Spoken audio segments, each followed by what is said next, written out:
ദ്രോണ കോച്ചിങ്ങിലേക്ക് സ്വാഗതം. വരുന്ന PSC പരീക്ഷകൾക്ക് തയ്യാറാകുന്നവർക്ക് വേണ്ടി അവതരിപ്പിക്കുന്ന വീഡിയോ ആണിത്.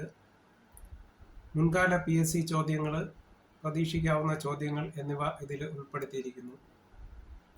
ഇതിനു മുന്നേ ഇറങ്ങിയ വീഡിയോകൾ കണ്ട് പ്രോത്സാഹിപ്പിച്ച എല്ലാവർക്കും നന്ദി അറിയിച്ചുകൊണ്ട് ചോദ്യങ്ങളിലേക്ക് കടക്കുന്നു. ഒരു സ്ഥലത്തെ പ്രാദേശിക സമയം കണക്കാക്കുന്നത് എന്തിനെ ആസ്പദമാക്കിയാണ്? ഒരു പ്രദേശത്തെ പ്രാദേശിക സമയം കണക്കാക്കുന്നത് എന്തിനെ ആസ്പദമാക്കിയാണ്? ആ പ്രദേശത്തെ മധ്യാഹ്ന സൂര്യനെ ആസ്പദമാക്കി. ഒരു രാജ്യത്തെ അംഗീകൃത സമയം ഏത് സ്ഥലത്തെ താരതമ്യപ്പെടുത്തിയാണ് തീരുമാനിക്കുന്നത്? ഇംഗ്ലണ്ടിലെ ഗ്രീനിച്ചിനെ അടിസ്ഥാനമാക്കി. നേർരേഖയല്ലാത്ത ഭൂമിയിലെ സാങ്കല്പിക രേഖ. നേർരേഖയല്ലാത്ത ഭൂമിയിലെ സാങ്കല്പിക രേഖ അന്തർദേശീയ ദിനാങ്ക രേഖ. മറ്റ് രേഖകളെല്ലാം നേർരേഖകളാണ്, അക്ഷാംശങ്ങളും രേഖാംശങ്ങളും എല്ലാം. എന്നാൽ അന്തർദേശീയ ദിനാങ്ക രേഖ നേർരേഖയല്ല. ആധുനിക സംസ്കാരത്തിന്റെ നട്ടെല്ല് എന്ന് വിശേഷിപ്പിക്കപ്പെടുന്ന ധാതു ഏതാണ്? ഇരുമ്പാണ് ആ ധാതു.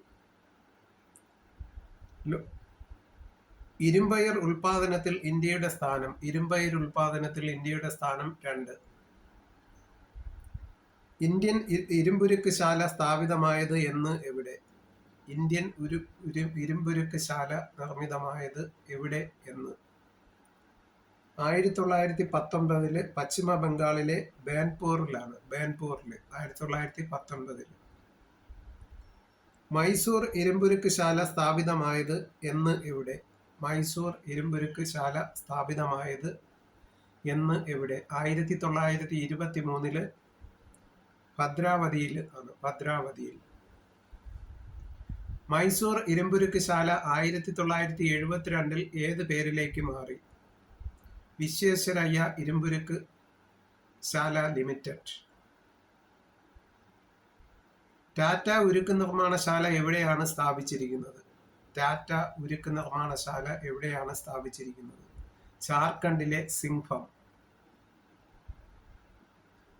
ഉരുക്ക് നിർമ്മാണത്തിന് ആവശ്യമായ കൽക്കരി ഏത് ഖനിയിൽ നിന്നാണ് ലഭിക്കുന്നത്? ചാറിയ.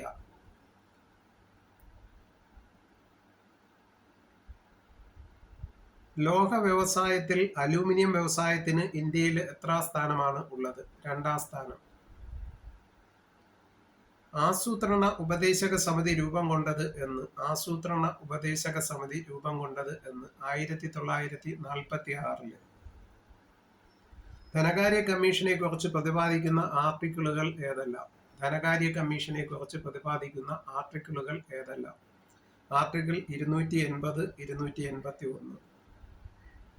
ധനകാര്യ കമ്മീഷനെയും ചെയർമാനെയും അംഗങ്ങളെയും നിയമിക്കുന്നത് ആരാണ്? ധനകാര്യ കമ്മീഷനെയും അംഗങ്ങളെയും ചെയർമാനെയും നിയമിക്കുന്നത് ആരാണ്? രാഷ്ട്രപതി ആണ്.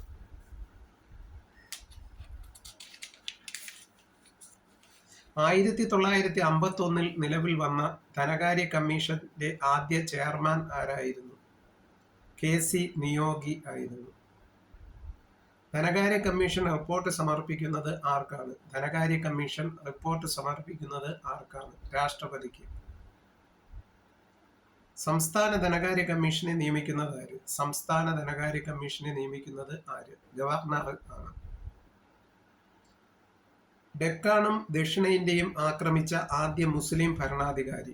ഡെക്കാനും ദക്ഷിണേന്ത്യയും ആക്രമിച്ച ആദ്യ മുസ്ലിം ഭരണാധികാരി അലാവുദ്ദീൻ ഖിൽജി ആണ്. ഖിൽജി വംശത്തിന്റെ നാശത്തിന് കാരണക്കാരൻ എന്ന് വിശേഷിപ്പിക്കപ്പെടുന്നത് ആരാണ്? മാലിക് കഫൂർ. ഡൽഹിയിലെ സിരി നഗരം പണികഴിപ്പിച്ചത് ആര്? ഡൽഹിയിലെ സിരി നഗരം പണികഴിപ്പിച്ചത് ആര്? അലാവുദ്ദീൻ ഖിൽജി. 1000 തൂണുകളുള്ള കൊട്ടാരം നിർമ്മിച്ചത് ആര്? 1000 തൂണുകളുള്ള കൊട്ടാരം നിർമ്മിച്ചത് ആര്? അലാവുദ്ദീൻ ഖിൽജി ആണ്. അലാവുദ്ദീന്റെ സൈനിക നീക്കങ്ങളിൽ പ്രധാന പങ്കുവഹിച്ച സൈന്യാധിപൻ ആരായിരുന്നു? മാലിക് കഫൂർ. അമീർ ഖുസ്രുവിന്റെ യഥാർത്ഥ പേര് എന്തായിരുന്നു? അമീർ ഖുസ്രുവിന്റെ യഥാർത്ഥ പേര് എന്തായിരുന്നു? മുഹമ്മദ് ഹസൻ എന്നായിരുന്നു. സിത്താർ കണ്ടുപിടിച്ചത് ആര്? സിത്താർ കണ്ടുപിടിച്ചത് ആര്? അമീർ ഖുസ്രു. പദ്യം എഴുതാൻ ഉറുദു ഭാഷ മാധ്യമമായി ആദ്യം ഉപയോഗിച്ചത് ആര്? അമീർ ഖുസ്രു ആണ്. ഖിൽജി വംശത്തിലെ പ്രശസ്തനായ ഭരണാധികാരി. ഖിൽജി വംശത്തിലെ പ്രശസ്തനായ ഭരണാധികാരി അലാവുദ്ദീൻ ഖിൽജി. ഖിൽജി വംശത്തിന്റെ തലസ്ഥാനം എവിടെയായിരുന്നു? ഖിൽജി വംശത്തിന്റെ തലസ്ഥാനം എവിടെയായിരുന്നു? ഡൽഹിയായിരുന്നു. അലാവുദ്ദീൻ ഖിൽജി തോൽപ്പിച്ച ദേവഗിരിയിലെ രാജാവ് ആരായിരുന്നു? രാമചന്ദ്ര ദേവൻ ആയിരുന്നു. രാമചന്ദ്രദേവൻ.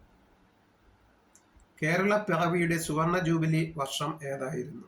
കേരള പിറവിയുടെ സുവർണ ജൂബിലി വർഷം ഏതായിരുന്നു? 2006. ജൂൺ 19 വായനാ ദിനമായി ആചരിക്കുന്നത് ആരുടെ ചരമദിനമാണ്? PN പണിക്കർ. നാളികേര ദിനം എന്നാണ്? സെപ്റ്റംബർ 2 ആണ് നാളികേര ദിനം.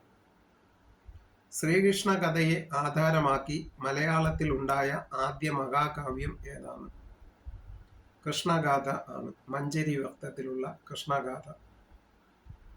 പാലൂർ എന്ന തൂലികാ നാമത്തിൽ അറിയപ്പെടുന്ന സാഹിത്യകാരൻ ആരാണ്?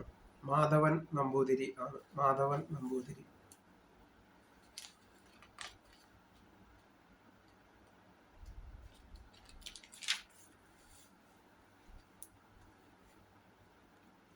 ഘടനയിൽ ഏറ്റവും ലഘുവായ ആറ്റം ഏതാണ്? ഘടനയിൽ ഏറ്റവും ലഘുവായ ആറ്റം ഏതാണ്? ഹൈഡ്രജൻ ആണ്. ഹൈഡ്രജൻ. ടെലിവിഷൻ റിമോട്ട് കൺട്രോളുകളിൽ ഉപയോഗിക്കപ്പെടുന്നത് ഏത് തരം വൈദ്യുത കാന്തിക തരംഗങ്ങളാണ്? ഇൻഫ്രാറെഡ് ആണ്. ഇൻഫ്രാറെഡ്. ഐക്യരാഷ്ട്ര സംഘടനയുടെ കൊച്ചോൺ സമ്മാനത്തിന് അർഹനായ ഇന്ത്യക്കാരൻ ഡോക്ടർ LS ചൗഹാൻ ആണ്. Doctor LS Chauhan. ഏഷ്യാനെറ്റിന്റെ സാമൂഹ്യ വിരുദ്ധ ശക്തികളെ നേരിടാൻ കേരള സർക്കാർ പുറപ്പെടുവിച്ചിട്ടുള്ള ഓർഡിനൻസ് ഏതാണ്? Kerala anti social activity prevention bill. അത് 2006 നിലവിൽ വന്നത്. ഇത്രയും ചോദ്യോത്തരങ്ങളാണ് ഈ വീഡിയോയിൽ ഉൾപ്പെടുത്തിയിരിക്കുന്നത്. വീഡിയോ ആദ്യമായി കാണുന്നവർ ലൈക്ക് ചെയ്യുകയും സബ്സ്ക്രൈബ് ചെയ്യുകയും ഷെയർ ചെയ്യുകയും ചെയ്ത് പ്രോത്സാഹിപ്പിക്കണമെന്ന് അഭ്യർത്ഥിക്കുന്നു.